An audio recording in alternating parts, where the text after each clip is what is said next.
4 стъпки за едно желание. 4 стъпки, които може да направите в сайта Program.Lux, за да сбъднете своето желание.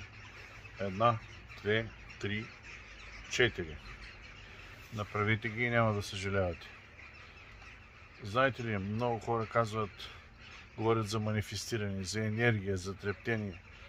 Всъщност, 7 години ми отне да пробвам да проучвам и да осмисля това как можеш да направиш така, че със силата на мисълта да сбъднеш желанието си.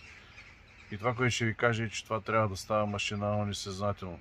Докато не постигнете на вътрешно спокойствие и убеждение, че ще стане това, което искате, каквото и да ви говорят за манифестиране, за техники, за визуализации, за утвърждение, за всякакви други работи, това няма да стане. Само все повече ще задълбавате в собствения си неуспех по отношение на това, което правите, и ще се отчаивате и ще казвате, че това всъщност, което говорят за закон за причинето, не е вярно.